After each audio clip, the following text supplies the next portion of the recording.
Welcome to the county of Cumbria, where we're in one of the most remote yet controversial corners of the British Isles. We are the guests of British nuclear fuels at Sellafield, which has been at the centre of much agonised public debate.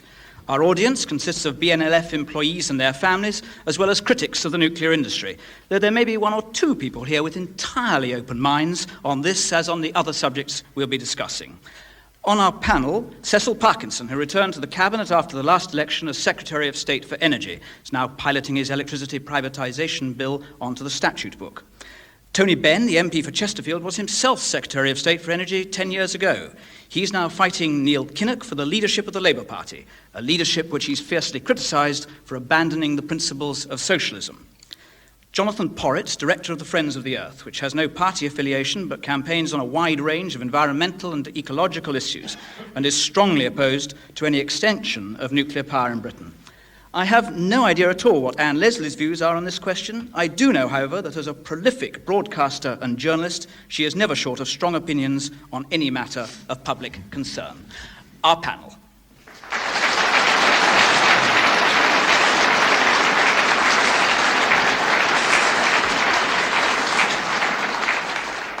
And our first question, please.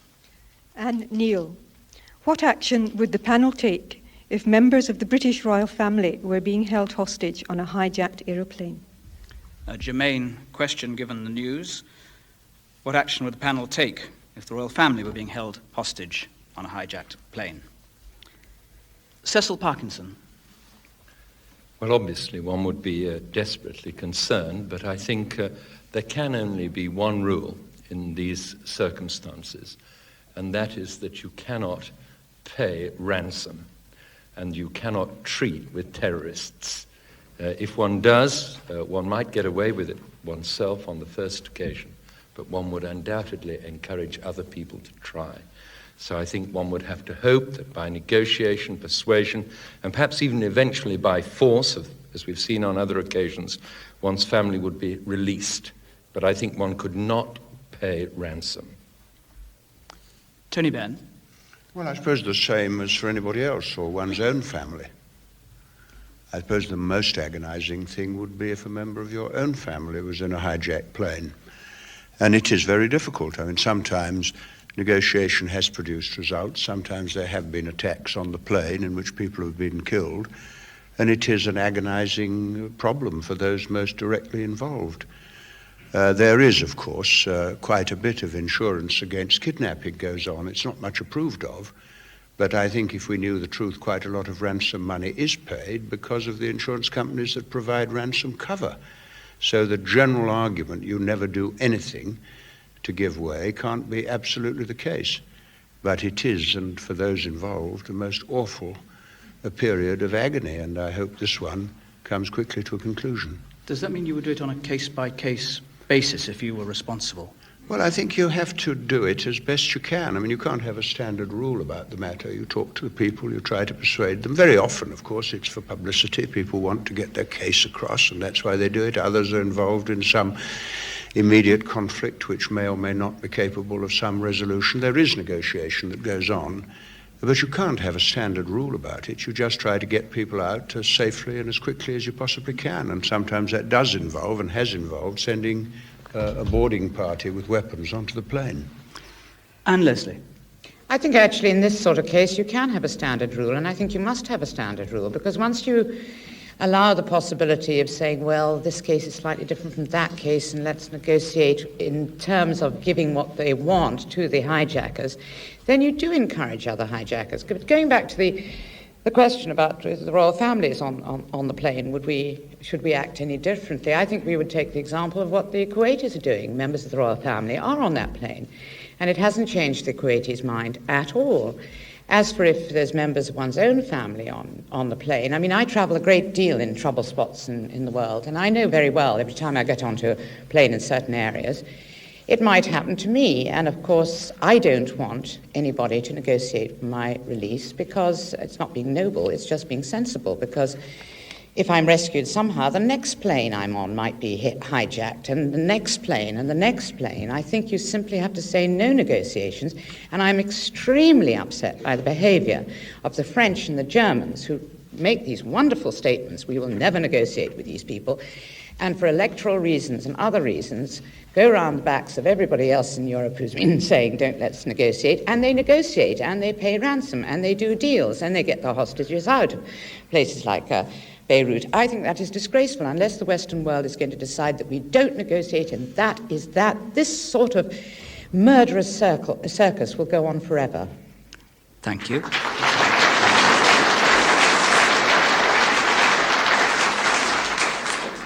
Jonathan Porritt. Yes, I think there's little to add to that. I think that Britain has actually won enormous respect for the way in which it has held a very strong line on not negotiating with terrorists. And like Anne Leslie, I actually think that should serve as an example to other Western European countries who have often muddied, as it were, the waters. Their bottom line has been unclear from time to time. And there isn't any doubt at all that in the long run will only serve as a further incentive to those who seek such measures in order to win their political ends. And I think, therefore, that one has to hold that bottom line, and it clearly must be that whether it's a member of the royal family or a member of your own family, that one cannot make deals with people who deal in those kind of tactics. Can I just ask Cecil Parkinson, you answered the question generally. In practice, do you believe that this government, were such a horror to occur as a member of the royal family, the Queen or whoever, were to be hijacked, whether the government would in fact not negotiate? Oh, I wouldn't say we wouldn't negotiate. We'd try to persuade them to surrender. We might even in the end use force. But what we wouldn't do was pay the price they asked to get the person released, be it a member of the royal family or any other family. And I believe that the royal family would recognize that, just as members of the government do, leading members of the opposition. People are targets, but you cannot discriminate. And you have to say that the terrorist will not achieve his end. If he does, then you just release a wave of that sort of problem. Thank you very much. And our next question, please. Muriel Dorward.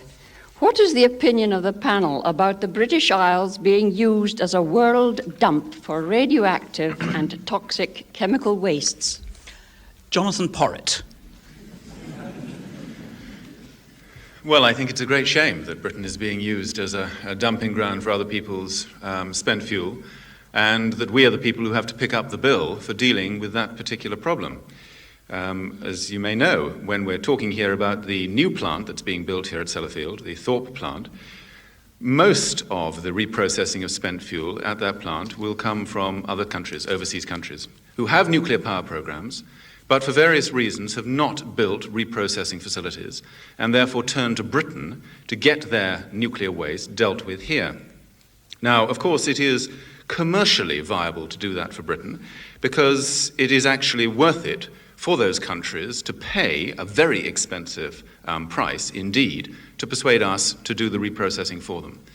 But what happens is, of course, that we are then the people who pay the full price for that. We are the people who pay the ecological and social price for that over the long term. And I think from that reason alone that we really ought to be seeking to close down Sellafield, the reprocessing plant at Sellafield, as rapidly as possible. I believe we should assess very carefully indeed the problems of those people who live in a society that only offers them a job at the expense of their lives or the lives of their family.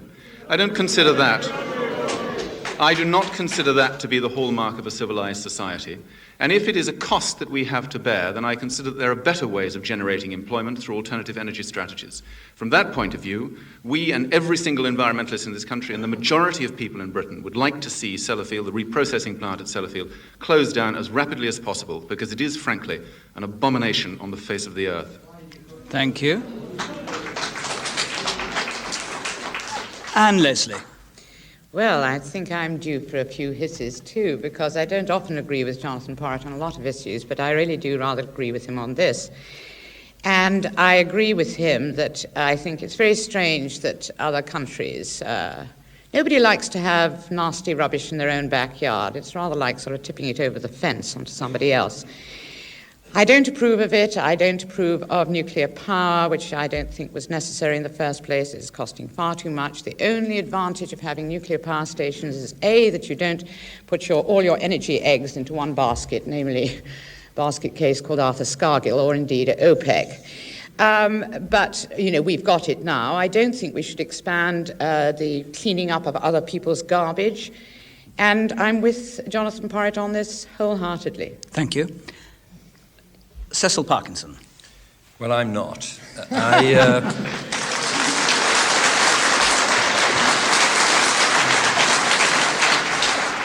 I think there is a very good case for having a nuclear component in our supplies of energy.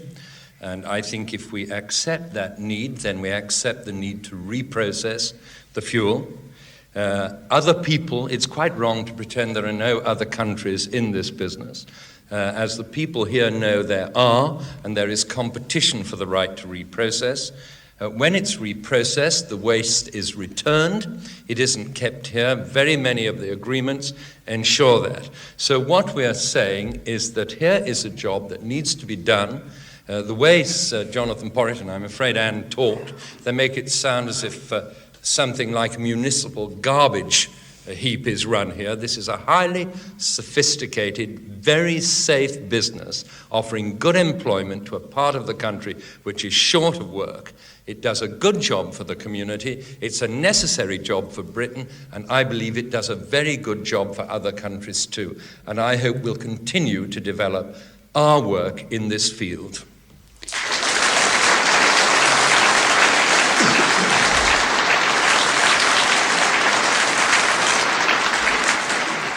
Before bringing in Tony Benn, can I just ask you, as a matter of fact, which are the other countries who are competing for business with us?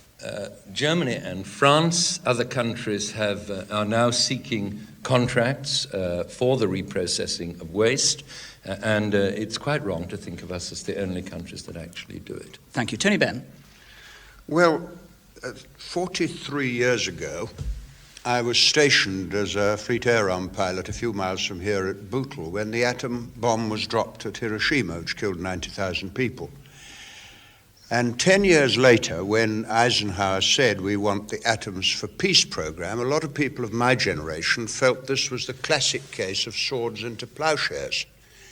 And when 10 years after that I became the minister responsible for atomic energy and hence for Windscale, I took the view, which I held sincerely, and a lot of people of my generation did, that this was cheap and peaceful and safe. And as a result of 11 years, I think, in charge of this plant at Windscale and having recommended the Thorpe reprocessing plant here, I came to learn that none of those claims were true. It is not cheap.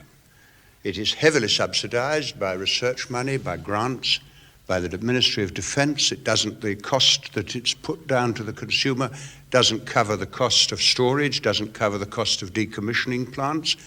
It's not safe, as you know from Windscale, where you had your big fire in 57, another leak in 76. Within my last few days as a minister, a leak in which 2,200 gallons of the liquor had seeped from the silo into the ground, where it still is, on the site where we are. And you had Chernobyl and 3 Mile Island, and they've just closed down Bradwell. And it's certainly not peaceful, because this was built as a military plant. Its function is military. It provides plutonium for the United States, and historically, under an agreement with them, the plutonium from our peaceful power stations has gone to America and come back as warheads in American weapons. I think it will be phased out. I say this with perhaps a little more sensitivity than Jonathan, because I know the area as a minister in another capacity, 18% unemployment. It was a Labour government that got the big Leyland bus plant put that's just been sold to Volvo. There was Marchon products. We tried to save the Millam Works for jobs. It's an area of high unemployment. But I don't believe nuclear power has a future.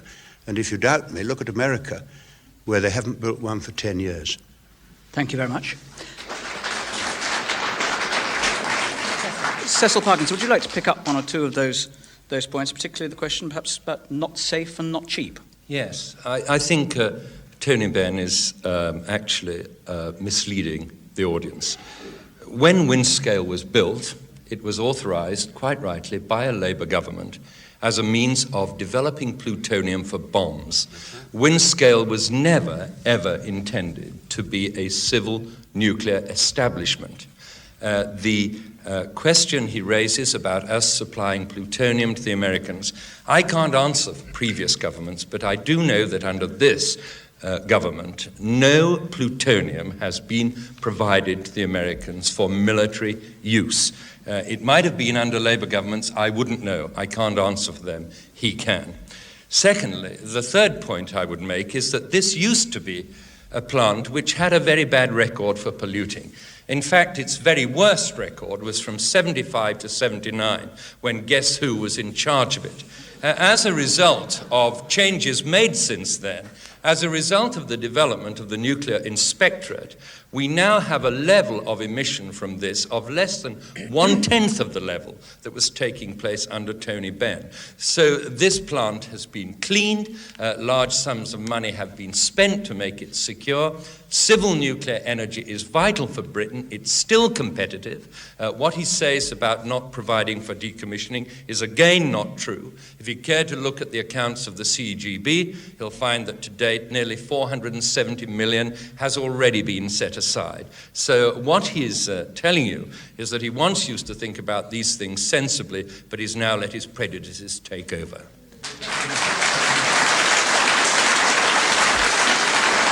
I'll come back to Tony Benn in a moment. Jonathan Porritt. Well, of course, the word clean has many different uses according to who is using it. To refer to Sellafield as a clean plant is really excessive. 80% of total public radiation exposure from liquid discharges from all nuclear plants anywhere in the world has come from Sellafield. Between 1/4 and 1/3 of a ton of plutonium put into the Irish Sea, which will remain a massive environmental problem for many years. To describe that as a clean plant is extraordinary. But to come back to the question, which is to do with reprocessing, not nuclear power per se, and one can actually be in favor of nuclear power, if one is that way, without being in favor of reprocessing, because it is possible to have nuclear power without reprocessing. And it's very important that people in this country realize the massive costs we pay because of reprocessing. For every cubic meter of waste that comes here into Sellafield, at least 160 cubic meters of waste then has to be disposed of, most of it low-level waste. And that is why the citizens of Drigg, and why any other citizen in this country who will be threatened with a nuclear waste dump, is on the receiving end of an exceptionally inefficient, uneconomic, and environmentally unsound way of disposing of spent nuclear fuel. And that is the real nub of the question that I think we should be dealing with here. It's not just the foreign waste, nuclear waste we're dealing with, it's the bad management of the spent fuel in Britain's nuclear program that we're dealing with. In a moment, Cecil Parkinson. Anne Leslie wants to say something. I just want to pick up on something that Cecil Parkinson was saying, talking about, CGB says this, and it is going to be cheap, and all the rest of it. We've been listening to CGB estimates about energy needs, energy costs, which are time and again proved wrong. I mean, for example, the Sizewell inquiry, I mean, the costs of building Sizewell, I gather, have gone up by 100 million before a brick has even been laid. I think one has to be quite chary of what the CGB says, because for years they've been telling us we have to have nuclear power, we have to have this simply because it's going to be a cheap source of fuel. Lord Marshall the other day admitted, no, it's a question of jam tomorrow. Well, we seem to be waiting for an long time for the jam, instead of which we're just getting all these problems. So I really think that the idea that we should listen to what the CGB says on every issue is a little bit mistaken. Right, and just come back now to Tony Benn and then to Cecil Parkinson. All right, then to me. Possibly. You see, the truth is that you're not told the truth about nuclear power in Britain. What Cecil Parkinson said about the Labour government is absolutely correct. Attlee built the bomb without telling either the Cabinet or the House of Commons. The site at Windscale is sodden with radioactivity, and I quote Sir John Hill, who told me this at the time of the Windscale strike in 1977. The cost of decommissioning, 450 million set aside. The Select Committee say it'll be between 250 and 750 million pounds per station. And if there's such confidence in nuclear power, why has the government made it a statutory requirement that 25%, I think it is, of the privatised electricity has got to be generated by nuclear power? Because they know that in America no utility will build a nuclear power station. These are very big questions. It's difficult to talk about them to this audience in an area where so many jobs depend upon it. But the last time I went to Washington as a minister, the Deputy Secretary there said in 100 years there will be no nuclear power in the world. I think he's right. It isn't cheap, it isn't safe, it isn't peaceful, and we're not told the truth about it. And in the end, it will be replaced. And I just hope that there's more sensitivity for people in the nuclear industry than there was for those in the mining industry when their jobs were destroyed for reasons that were quite invalid. Just, Tony Benn, on that one question that you raised and then Mr. Parkinson raised about the sale of plutonium, he said you would be able to answer the question. Oh, yes, certainly. I mean, as the Minister, the agreement was signed under the Conservative government in 55, not that I make a point about it. I was, but it was. I mean, it was the Mutual Defence Agreement, Atomic Agreement with the United States, under which all plutonium in Britain that was sold to America had to be used for military purposes. I was never told as the Minister. It was denied after I left office when I went to the Sizewell B inquiry. I was cross-examined and asked 3 times to withdraw my charge that this was the case. Later it was admitted by ministers that plutonium had been going regularly to America, and the American interest in our nuclear power program is because they can't get nuclear power stations built in America anymore, so they want Britain to build American reactors for plutonium for their weapons, and that is the plain truth, and people ought to know about it. That is what the actual position is. It's escalating enormously in cost. It isn't economic, and I think the day will come when people will shift to benign sources of energy and the immensely valuable coal reserves we have in this country. Cecil Parkinson, there have been 3 critics. Can I just ask you first then to deal with the central point that seemed to be being made, that this was just not necessary and to boot inefficient? I don't accept those arguments. At the Sizewell B inquiry, the argument was made that with a $30 barrel, then the advantages of nuclear were enormous. I think the economic argument's quite finely balanced. But what we're talking about is what will be the cost of fossil fuels between now and 40 years from now. In the last 15 years, they moved from $2 a barrel to $34 a barrel, to $10 a barrel, and back to 16. So it's very hard to predict with certainty what the price of fossil fuels is going to be over the 45 years during which the power stations like Sizewell, which are at present being built, will be operating. But I believe there is a very strong economic argument for them. There's also the very important argument that you need diversity of sources of energy if you're going to have security. We don't want to be dependent, as Anne Leslie put it, on Arthur Scargill or the Middle East sheikhs when our oil runs out. So there is a difficult argument which nobody can win, because you're talking about the economics of something 40 years on in a very volatile fossil fuel market. But may I just make one other point? This idea of Tony Benn's that our nuclear industry is a sort of extension of the American arms industry is complete and utter nonsense. And I will say quite specifically, I can't answer for his government, but no plutonium produced in Britain finds its way into American warheads. That is simply not true. Do you accept that simple point? I don't accept it, because John Moore, when he was Under Secretary at the Department of Energy, made exactly the same statement and had to be corrected by the Prime Minister later, who then said it hadn't happened under this administration. But are you saying the Minister is ill-informed? How can I know what goes on under the Conservative government on this or anything else? But what I would say is this. If we're talking about economics, I brought with me the costs, because I took part in the debate which decided that Thorpe would be built in 78. 9 years later, the capital costs had gone up 60%.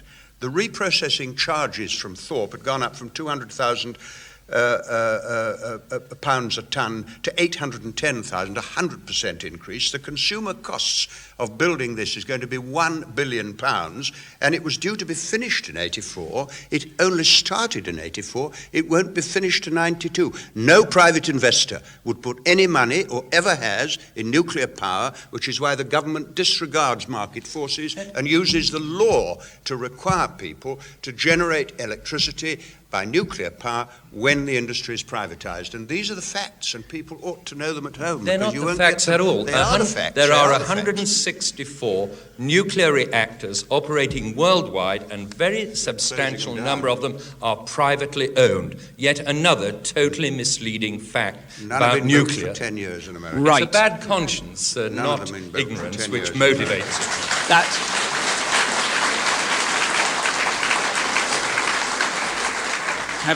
Having reasonably fully aired that issue, which is of great concern here, and if you at home have anything you would like to say about that, or the other things we're going to discuss still, could you please write in as soon as you can to any answers, BBC Bristol BS8 2LR.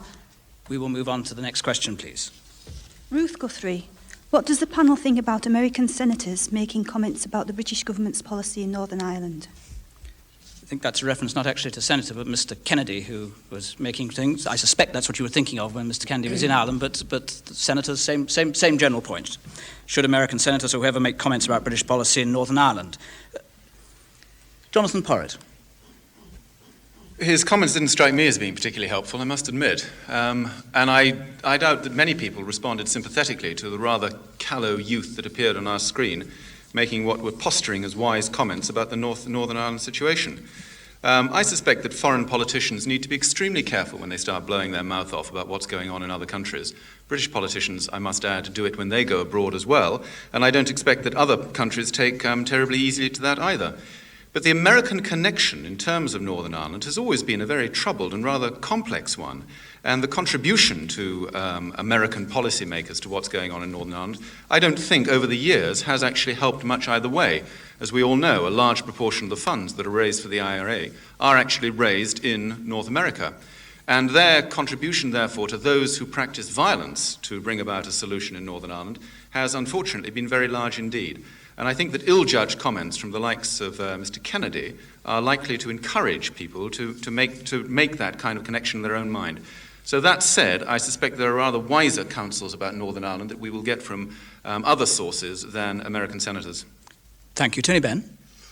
Well, I must say the theory you don't talk about what happens in other countries is a strange one. I haven't noticed any reluctance to say the Russians should leave Afghanistan. And I believe that we should leave Northern Ireland. And I believe that since I was born. My grandfather was elected to Parliament as a Home Ruler in 1892, defeated a Tory minister on a Home Rule ticket. We occupied it, we partitioned it by force, we used the bullet and the ballot because they voted for independence, and we used the bullet to partition it. Every policy has failed: power sharing, strip searching, CS gas, plastic bullets, diplock courts. Power went in, I was in the cabinet, we sent in the troops, Anglo-Irish agreement. We should set a date and then allow the Irish people to resolve their problems. We talk about an Irish problem. There is a British problem in Ireland. And it may not be very popular to say this, but sometimes you have to say it, that we ought not to be in Northern Ireland. And there's been endless violence and tragedy, internment without trial, execution without trial. We saw in Gibraltar. It's got to end. And the only way you can end it is by talking on the basis of setting a date. And if you need a peacekeeping force, the last army in the world that could play a useful part in it would be the British Army, given the tragic story of the British occupation of Ireland. Thank you. Anne Leslie. Well, I'm not going to go into the whole history of partition and beyond into the mists of time. This is the wont of Tony Benn. I'm going to stick to the question. And I must say, of course, any politician has obviously got a perfect right to go around saying what he thinks of government anywhere. I mean, Neil Kinnock went and was very rude about the Israelis. David Mellor was very rude about the Israelis. Tony Benn and all the other people were very rude about South Africans. I mean, the reason Kennedy being a politician is not thinking about solving the Irish or the British, as Tony Benn would prefer to phrase it, problem. What he's thinking about is votes. He's coming up for re-election to the Congress in November. And all over Massachusetts, there are Irish bars. They spring up like shamrock. They're full of people singing, Americans who have never been, I may say, to Ireland, singing romantic songs about freedom fighters and all the rest of it. And he's obviously going for their votes. He said he didn't want to come and be a pain in the neck. He ended up being a pain in the bogside, I thought.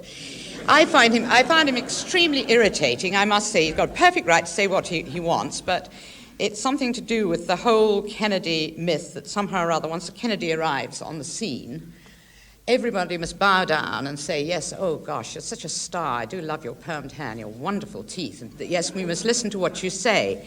And he said some very idiotic things, like, for example, that the British were behaving like the Central American death squads.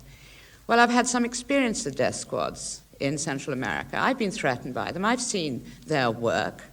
And I can tell you that if the British Army are like Central American death squads, well, they are considerably underachieving in the aim. So, no, he's very irritating. He just wants votes. He can go home, get his votes, but it is annoying because those votes that he's going for are the votes that provide the money for the guns. Thank you. Cecil Parkinson.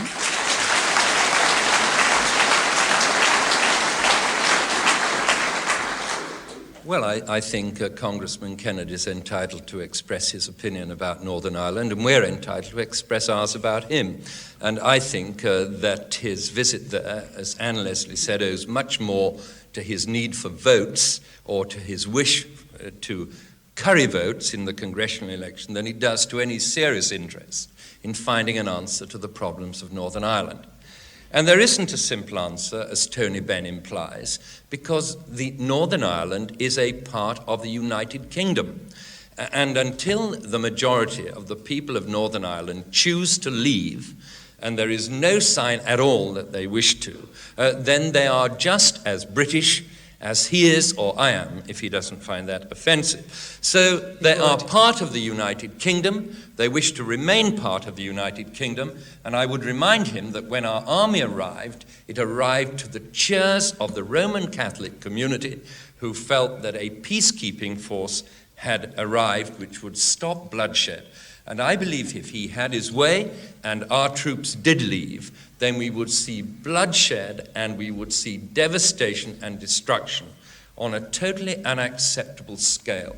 So although it's an unpleasant duty to try to keep the peace and to try to maintain security, it is a duty which we cannot as a nation shirk. And I think that now Congressman Kennedy's been, he should get back to Massachusetts as quickly as possible, and I hope we never set eyes on him again.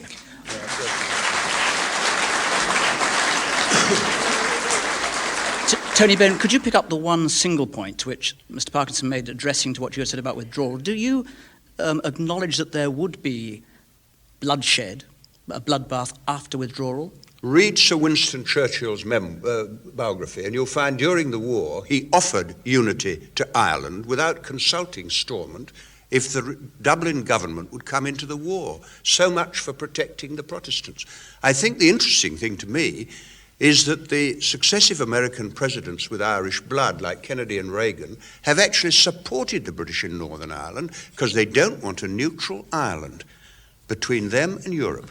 And the British troops there they're NATO troops there. If the Republic joined NATO, we'd be out in a week. And I think it's a lot of this has been discussing Senator Kennedy, or whatever his name is. Why don't we ever discuss Ireland?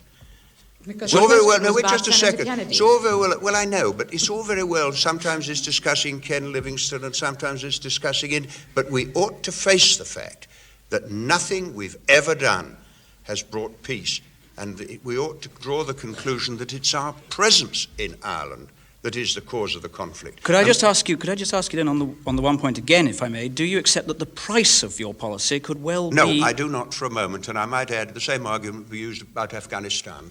The Russians are leaving Afghanistan. There'll probably be the most terrible bloody fighting there, and it's almost certain there will be. And we know that because Britain invaded Afghanistan 4 times right. in the last Yes, 100 years, and had to avoid each case. But you think it's perfectly all right to have the bloody fighting going on in Afghanistan? You don't seem to think it's going to happen in Ireland. And if it does, you think it's perfectly all right so long as we've washed our hands of the problem? I don't believe it would, because I think the cause of the problem is ourselves. But it was happening before we went in with our troops. And you troops. didn't hear me. What I said was, if there's need to be a peacekeeping force, British troops could not be part of a peacekeeping force, given the history of British troops in Ireland, which has been, over the centuries, quite horrific. And you don't need a Mr. Kennedy from America to tell you that, because that's part of the history written in blood. And it's time we set a date long enough ahead and negotiated as best we could for a peaceful relationship with an Ireland where the Irish people resolved it for themselves.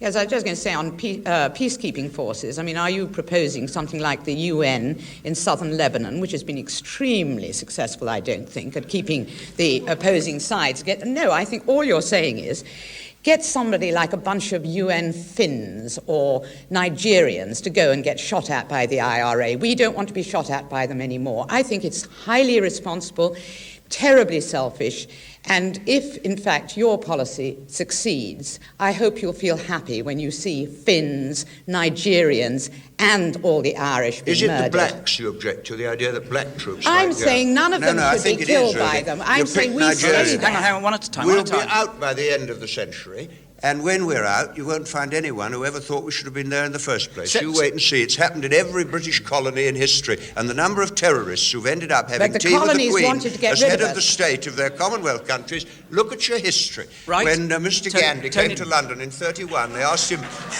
what he thought about civilization in Britain, and he said, I think it would be a very good idea. And I personally think that this is a similar story. Right, Tony Benn. Sorry, Cecil Parkinson. There's a difference. Could I just make one final point? I do not accept for 1 second the implication in Tony Benn's remarks that the British forces are other than security forces. They are not part of any repressive regime. They are Her Majesty's forces doing their best to maintain security in a troubled part of the United Kingdom.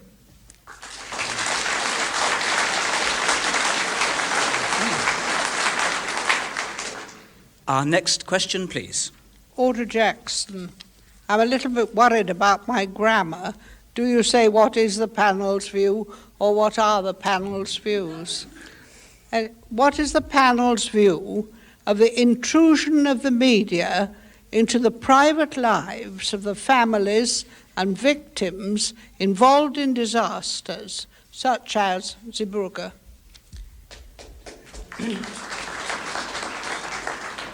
And Leslie. This is a difficult question. And I know that I myself sometimes, when I see very crass interviewing on television, where somebody has just been bereaved and somebody sticks a mic or a tape recorder under their nose and says, how do you feel, Mrs. Smith? Of course you know what she feels. On the other hand, I think sensitive interviewing, sensitive discussion with the families about what has happened is actually, curiously enough, can be therapeutic. In fact, we've been talking about Northern Ireland, and I know people who work with the bereaved, who do grief counselling in Northern Ireland, and they say that after a disaster like Enniskillen, where the world's attention is on them, people are talking to the people who've suffered, the families are okay because they feel that somebody is recognising the terrible way that their loved people died, that people are caring, that they want to know more, that they're not just sparrows who've fallen off twigs and nobody cares. The real grief tends to come when the media has gone, and then suddenly they think, the world has forgotten our pain. The world doesn't care anymore. The world has turned to page 3, turning on EastEnders. We have been totally forgotten and left with our grief.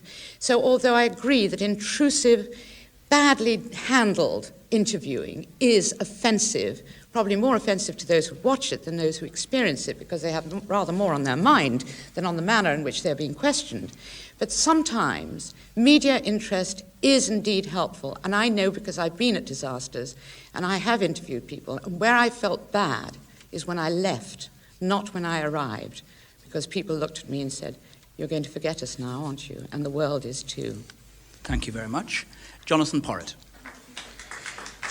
I think the number of occasions on which the media have actually helped people to come to terms with grief and to allow them to cope with it and to feel that their suffering has been recognised would be very small in comparison to the number of occasions on which, to a certain extent, the media do operate as intruders. I think that it often is very distasteful to watch, as you say, ham-fisted interviews with people who are clearly suffering a great deal. It often strikes me as peculiar, though, that a lot of these interviews take place in in their own homes.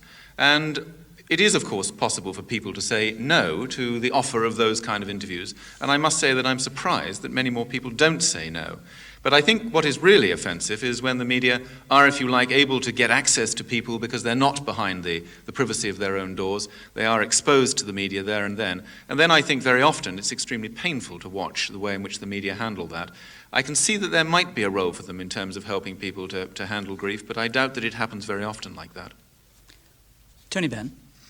Well, I feel the same when I see people who are grieving forced to face cameras, and I think ordinary human sensitivity should tell you that you don't follow people and pursue them. And they are pursued very often when they're overcome with emotions due to some concern. I think the problem goes much further than that.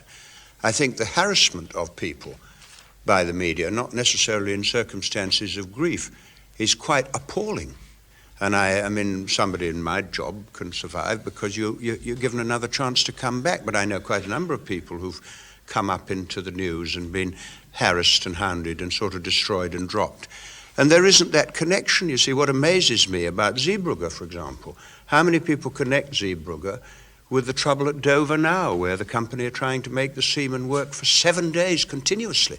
And many of those people actually lost relatives on the Zeebrugge ferry, and now the safety is forgotten in the pursuit of profit. There are lots of connections that are not made that ought to be made, and having experienced a garden full of journalists ringing the doorbell continuously through the night when they wanted to hound you, it's not very pleasant when it happens. And I do think that a measure of moral responsibility by people who exercise the enormous power of the media would be welcome, and I have a feeling that view is shared across the whole political spectrum. Right, thank you. Cecil Parkinson.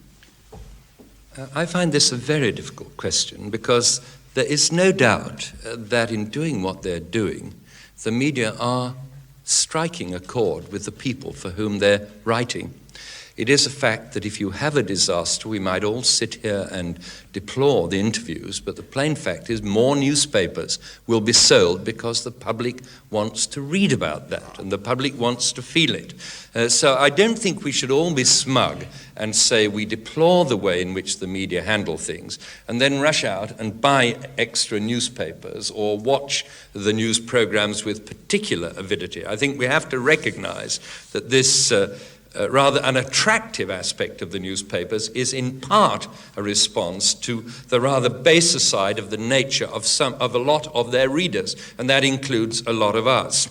And I also think there are just a few occasions when a person can handle a problem, when it can be immensely helpful. And you mentioned Anne Enniskillen, and I remember listening to the broadcast by the father of the nurse who was killed. It was one of the most moving things. It was obviously something he wanted to say, and I think it struck a chord with the whole nation. And I think it really brought home to us the fact that although Northern Ireland has problems, it still has some wonderful, forgiving people in it. So I don't find the argument easy, because I know I read the papers when there's a disaster, and I look at the pictures, and I watch the BBC, and I hear the problems. So I don't think we should be too smug or too critical of our newspapers. Perhaps we should be a little more critical of ourselves. Thank you very much, and I want to go straight on quickly to the next question, please. My name is Leslie Pape. The panellists are all in a hot air balloon heading for Scawfell. In order to get over the mountain, they must gain height, so someone has to go. Whom would each panellist choose to throw out, given that weight cannot be the only criterion of the choice? I didn't get it.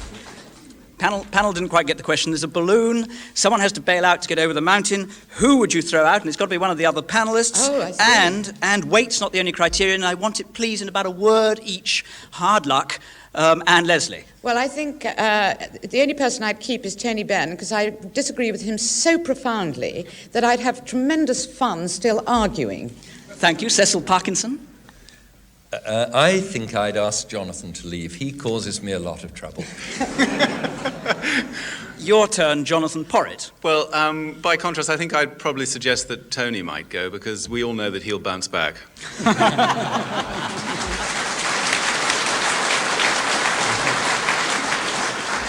They've virtually all got out for you now, but anyway, Tony Benn. I should jump because I don't want to. I don't want to be left with Anne Leslie. I wouldn't let you, Tony. Even if the parachute didn't open, I'm sure I'd be all right. This balloon is soaring off into distant space, just as we have to soar off into distant space. Next week we're going to be in Kirkcaldy. The panel will be Malcolm Rifkind, Michael Meacher, Rosalind Gilmore, and Owen Dudley Edwards. I shan't be there next week, but John Humphreys will. I'll be back the week after. Do join John Humphreys then. Till then, goodbye.